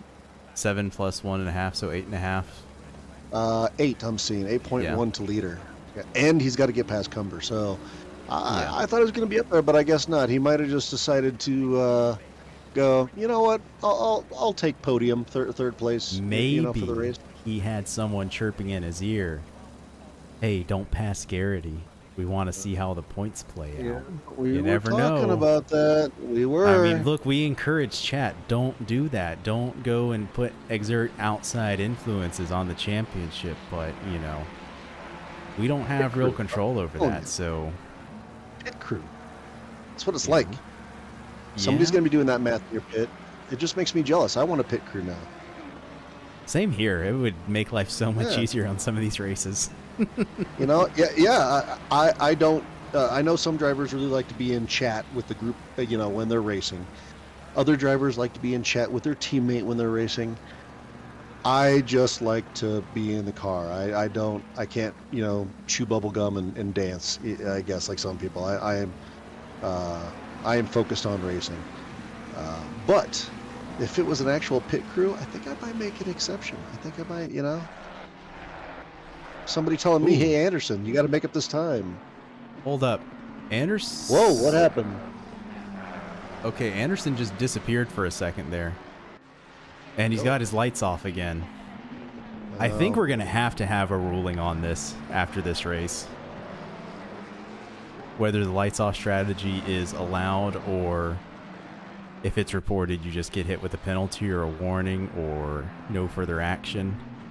As the car 91, is that Johnston?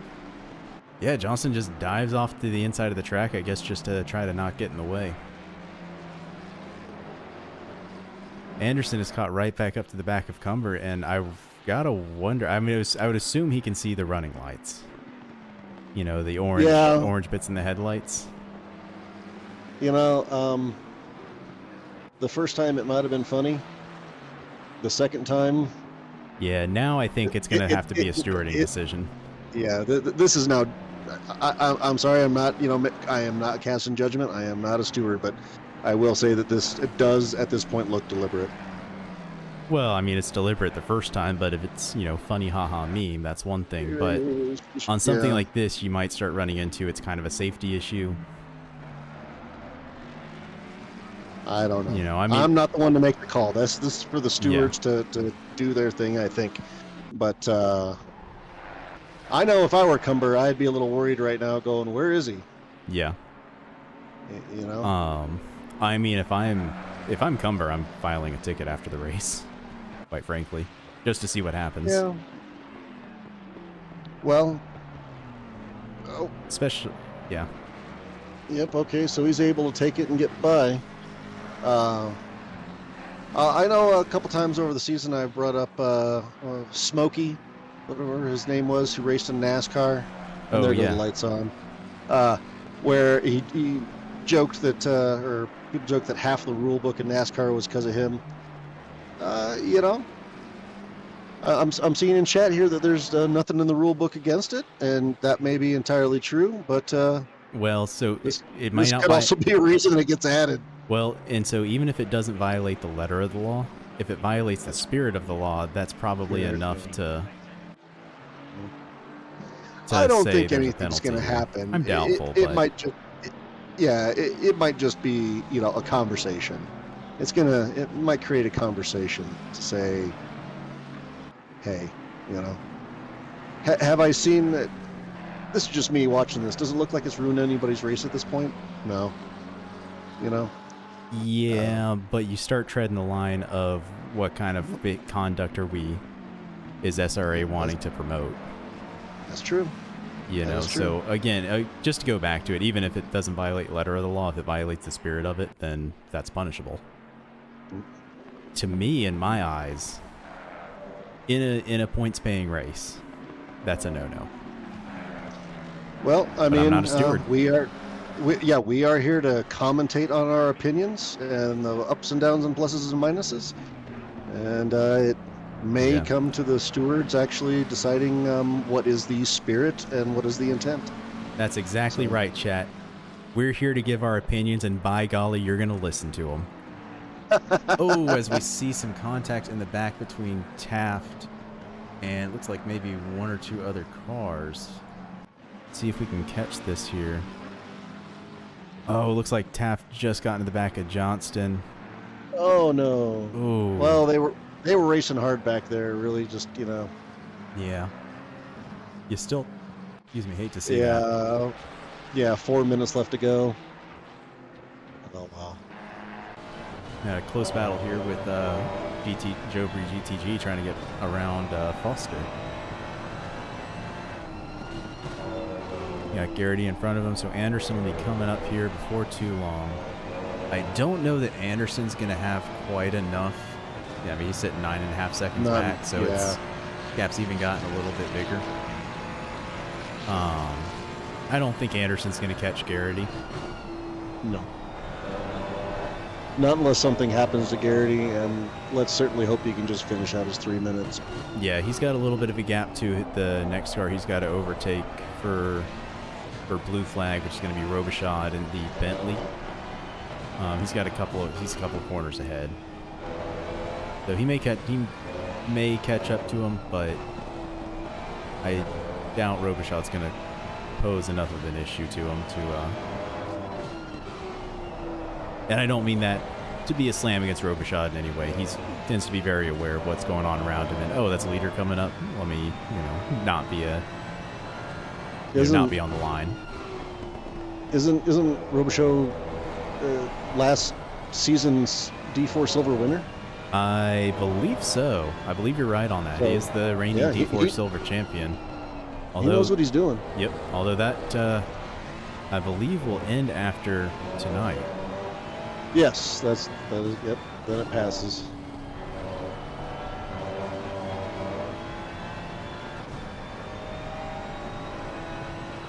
And this second half of the season has been really strong for Demler.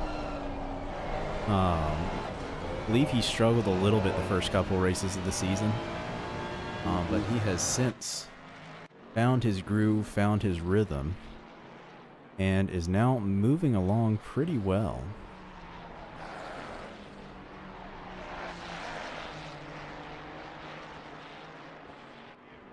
Those two are still fighting. Looks like Anderson's taking about half a second out of Garrity.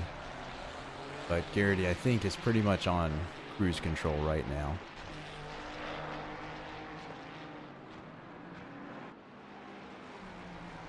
You know, I will say, looking at the standings here, overall, Demler is actually 26th. So, you know, still mid-pack. But that's, you know, just over the course of the season, like you said. Looks like if you putting in the practice or have more time to drive or just learning some things, you know, coming on strong for the second half, we might actually see him in gold next season. Yeah, I wouldn't be surprised to see that at all. Just running through the points so far this season, looks like he skipped or wasn't able to make it to a couple of races.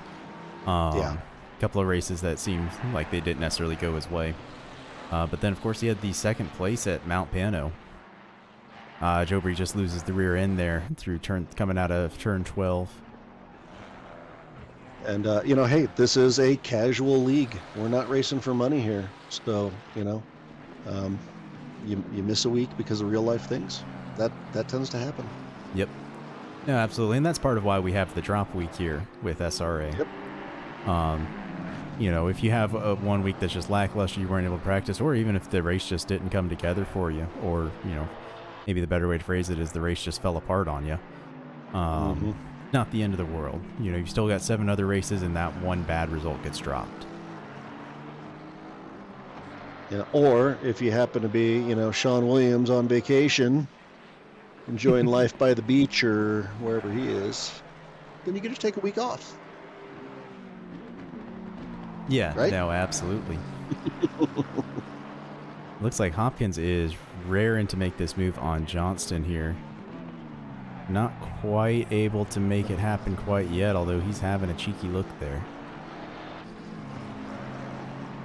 Although, you know, we really are going to need to bring up the standings, the results. So we see, because if Garrity pulls this off, first place. So the thing is Anderson still has the fastest lap of the race. For Garrity to have a shot at this, I think he really needs that extra point. Certainly it wouldn't hurt him. But if he's going to do that, he has to make it happen right here and now. And last lap of the race usually is not when that's going to happen. Nope. You know, let's just be realistic. Yeah, and Garrity's going to cross with a 32-2. So he will be our race winner tonight, but we'll have to look and see exactly what happens with the points totals, because he might have just taken this from Williams. So we'll have to wait and see. Well, I've got the standings up here right now in front of me, and I will be refreshing it like a madman, waiting for it to update. We'll see. Looks like Hopkins is not quite going to get around Johnston. Just barely missing out. Well, you know, I guess we can take this moment to congratulate all of our Division 4 drivers here from lucky number season 13. And thank everybody for, you know, participating in another great season, and we hope to see everybody back for season 14. Absolutely. We've had some real ups and downs this season. Few different race winners, and then, of course, Anderson putting 4 in a row.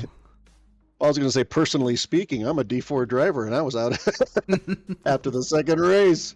So, yeah, definitely some ups and downs.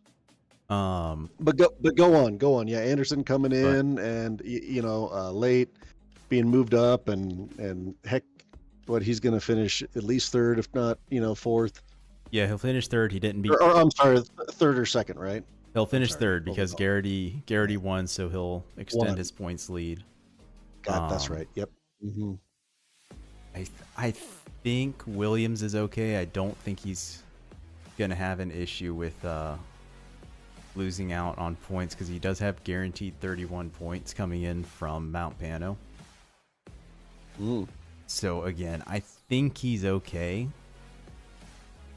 But if you want to just start spamming that refresh button and see over it. You know, what we can see change there.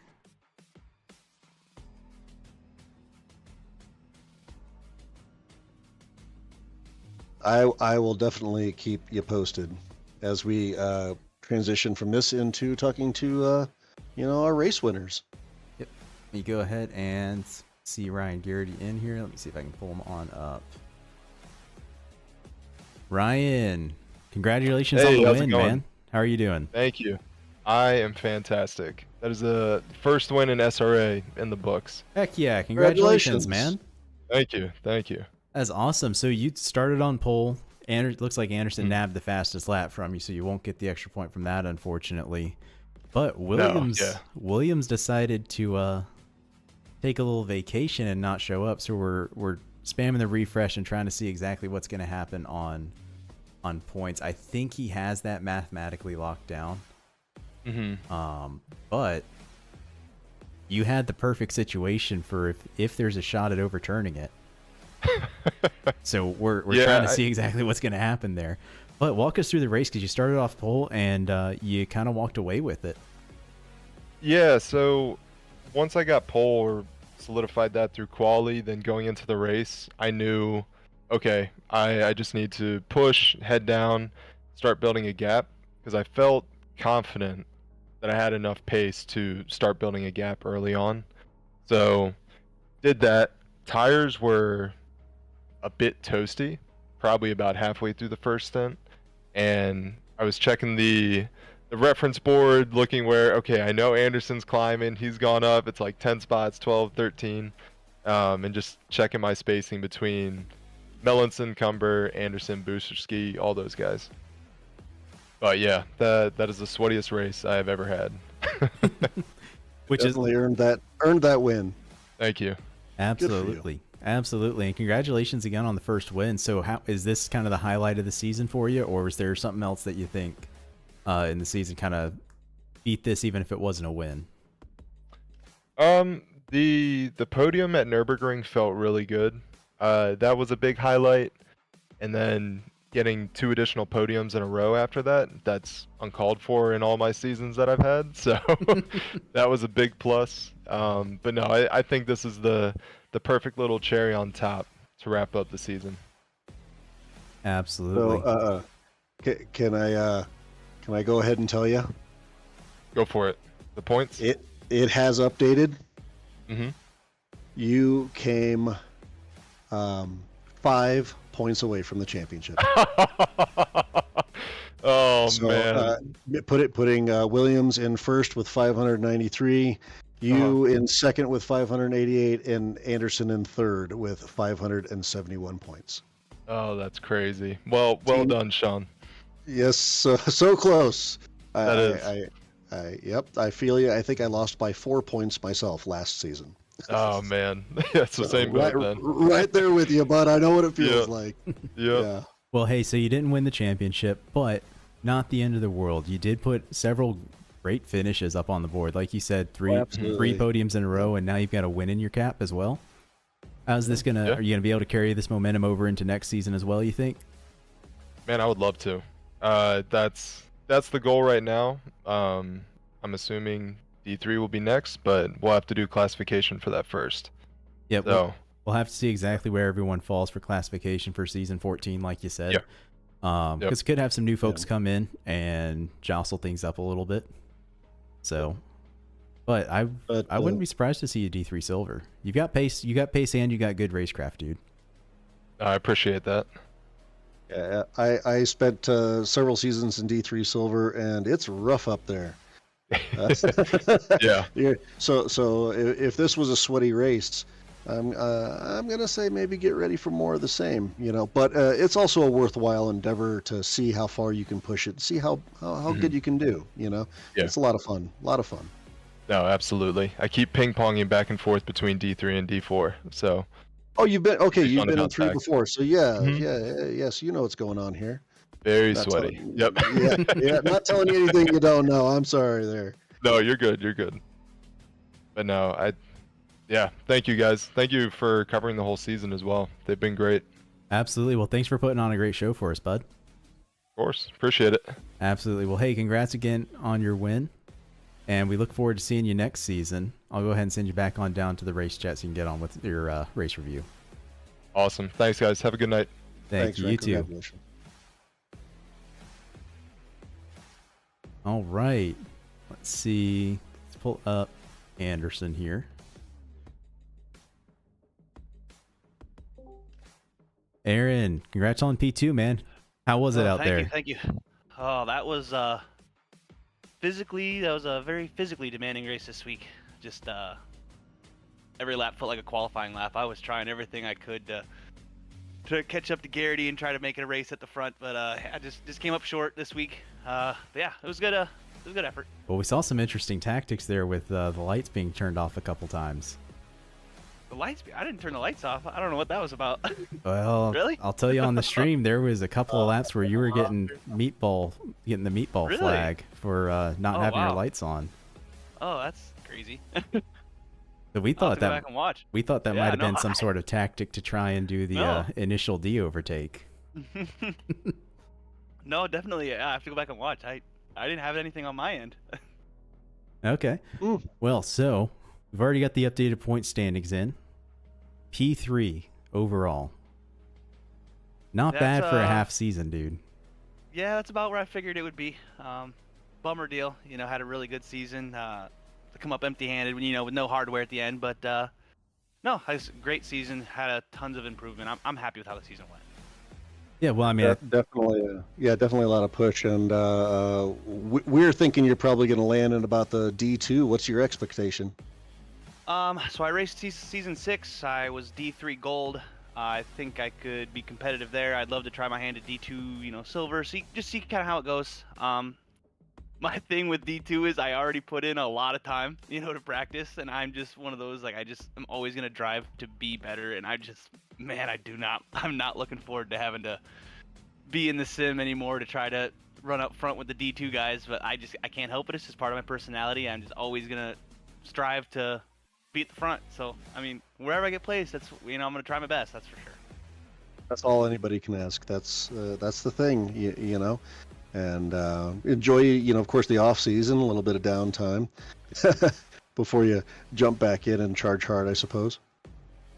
Yeah, it was. I was very happy with how quickly I came to grips with the Mustang. The first two races I was in the Aston, and tried my hand a little bit at the Mustang. And I was like, oh, this feels pretty similar. I think I could figure this out pretty quick. And yeah, it definitely seemed like every week just making little improvements, and like this week really seemed to. The big improvement was the on throttle turning ability. You get on the brake, you kind of trail it in, and it really bites, and how early you can get back on throttle to get that extra rotation out of the corner.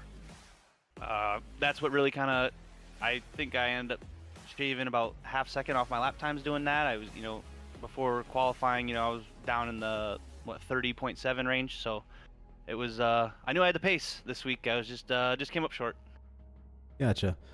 Well, right on. Well, hey, congratulations on the season. Looking back over the entirety of the season, what was the highlight for you? You had to pick one moment. I think it would be the Zolder battle with Williams. I ended up pitting early. I was really, really down bad. I was in the way of those guys. They were just running away from me, and I'm thinking, oh, I just don't have it this week. And, I ended up making an early pit stop because the tires were just killing me, and getting that track position and then battling Williams for the win for it felt like a year, but probably 25 minutes, 20 minutes of that race. Just hanging on for dear life. That was one I'll never forget. Right on. Well, hey, congrats on the P2 tonight, man, and P3 overall in the Gold Championship, especially considering you did that. You got promoted after round 2 or round 3? Yep, round 2. Yep. Yeah, so... That's also an early promote. Yep. Yeah, they had approached me and said, hey, based on your race pace, we think you could do pretty well in D4, so we're going to go ahead and move you early. And, well, they weren't wrong, but the first race did not go well. That's the second time I've raced Misano and absolutely imploded, or things just happen. I think that week a leader ended up spinning, and I just got caught up in the accident. Ended up like 30th or 25th, and It was yeah, just trying to claw my way back up from there. Just yeah, not quite enough, but yeah, it was a good season. You know, very happy. Absolutely. I've been promoted early myself. I took it actually, you know, take it as a good thing, right? Gave you a chance to get some extra points. If it was going to happen anyways, might as well happen that week early, right? Right. Yep. And you know, I did when I started. I did not. When I did my hot stint, I had just got my PC, so you know, it was as hard as I could go at the time. But I was definitely do not belong in D5. You know, by the end of the season, definitely not D4 either. So it was fair. You know, the ruling is fine. You know, and it was yeah, can't complain. Yeah, the you know, when they do the classifications here in SRA, they do the best they can, right? Yep. And they try to do it in good spirit and good, bad, or indifferent. I think they probably at least are on the plus side of good. Yep. No, I would completely agree. Like I said, they can only go with the data they are given. My hot stint was the first 5 laps I'd even had a PC booted up in 2 years, you know. So I mean, it didn't look great, Sure. you know. And so yeah, just, you know, week after week improving, you know. And like I said, it's my ceiling is definitely higher than it was in season 6 even. So I, you know, as I should be moved up higher, you know, and that's okay. I'm glad I got to land at D4 at least for half the season and kind of get a family, and now we'll go on to the next season and make a new family. That sounds great. Absolutely. So is that your plan for the off season? Keep practicing? Maybe lay off a little bit, you know, but definitely gonna keep behind the wheel of the Mustang, just try to stay fresh. I'm doing the Bathurst 12 in the Mustang and iRacing this weekend, and then I'll be right back into ACC, you know, finding some other league or some other race to jump into. Yeah, just try to stay fresh. Planning on staying in the Mustang for next season then? I might try my hand at a couple other cars, but I mean, it's I really like it. It's a really good car. It's definitely am peaking right now in this car. It'd be hard to change. Well, I've got to make just about to say, yeah, potential teammates for next season be listening. Yeah, great. It'd be any D2 guys looking to drive the Mustang, you know. Well, hey, look, if you're entertaining driving other cars, you know, I got to make my obligatory Bentley recommendation. You know, Bentley car, best car. I could try. You know, I really thought about driving the Jag too and just seeing wherever I qualify and just having fun with it. You know, because I'm, like I said, I can't help myself but to try to be at the top. You know, but at least in the Jag I can have fun for a season instead of, you know, just pushing and pushing and pushing like I did. But no, I'd already spoken to Garrity. If we end up getting grouped together, I told him I would give it an honest try in that Ferrari and see if we could do some damage together. So Fair enough. yeah, we'll see. Keep the options open, you know. Yeah. Right on. Well, hey, congrats again, man, on the whole season. We'll go ahead and send you back on down to the D4 race chat so you can get on with your race review. Great. I appreciate it, guys. Thank you for all the streams. Like I said, every week, I love going back and watching them and getting to see all the action, and you guys do a great job. And yeah, thank you. Absolutely. Well, y'all do a great job of putting on a good show for us. All right. And let's see. Yes, so we can get Kyle Cumber, who was our P3 finisher. See if we can get him talking up here. Kyle, congratulations on P3, man. Thank you. How was the race this evening? Walk us through it. It was an interesting one. I went for the undercut, and I pit 15 minutes into the race, hoping I could get ahead of P2 and P3, which that worked out. But by the end of the race, the last 15 minutes, I was really struggling with pace. Gotcha. Just tires were starting to fall away. Yep, exactly. Gotcha. Well, Valencia can be known to be a bit of a cheese grater on the tires. Yeah. Luckily, I only had one track warning, so I was pushing it to the limit to try to make up any time I could towards the end. But it was Aaron was just way too quick. I saw that coming when he was about 8 seconds behind me, and I could see him picking off like a half a second to a second a lap. So we were talking about this in the commentator's booth a couple of times on track. It looked like his headlights were off. Were you seeing that from your perspective as well, or were they on the whole time? I thought I saw from the back of his car. I thought they were off. I didn't really catch to see if the front was or not. I also had this weird thing with Ian. His car was like flickering in front of me, and I lost like a second on one of the laps because I couldn't tell where he was at. It looked like his car was completely sideways in front of me, so just a little bit of goofiness with that. So I don't know if Aaron, if he had them off, or if maybe it was just something you guys weren't seeing. Gotcha. Yeah, I'm not sure at this point either. We were talking to him, and he said, I don't think my headlights were off at any point, so could just be something goofy going on with the game, or... But that's kind of why I wanted to ask you about that. So looking back at the entirety of this season, what do you think was your favorite, your kind of highest moment of this, your favorite moment? So that was my first podium of the season, was tonight. But Congratulations. Thank you. I think the first race at Suzuka ended up getting a P4, which was I think the most exciting one. Just with the grid being packed, first race of the season and having a good result, kind of set up for the rest of the season. Unfortunately, I had quite a few bad qualifyings where I just couldn't get a lap set, and I was starting down around P10 to P15 a lot of the races, but I ended up with a lot of good results, so happy with the season. Yeah, absolutely. Well, that's awesome to hear. That is the struggle with qualifying sometimes. If you aren't able to get your best lap in, it certainly makes the race a bit harder. But overall, you've had a pretty strong season, so I'm sure that P4 at Suzuka was kind of a nice shot of confidence right off the bat. Yes, exactly. Right on. Well, hey, congratulations on the podium tonight, your first podium here in SRA. Super happy for you, man. And many more to come, for sure. Absolutely. You've proven you can do it now, so you can do it again in the future, right? Yeah, exactly. Yeah. Thanks a lot for all the commentating all season. Enjoyed going back and watching the races after, so it's been fun. Absolutely. Glad to be here. Well, like Matt said, we're happy to be here, and we appreciate y'all for putting on a good show for us. Yep. All right. Thanks, guys. Absolutely. See you next season. All right, and let's see. Yes, we're not going to be able to pull up Sean or Scott, but let's take a quick look. I believe Rosenthal is confirmed as our Division 4 Silver Champion. Yeah, it looks like it. So, what do you say we pull him on up? 459 points. Yep, versus Madison actually took P2 with 360, just beating out Raf Cab by 2 points for second. Let's, what do you say we pull Justin up? You betcha. Hey, Justin, you're up in the commentator's booth.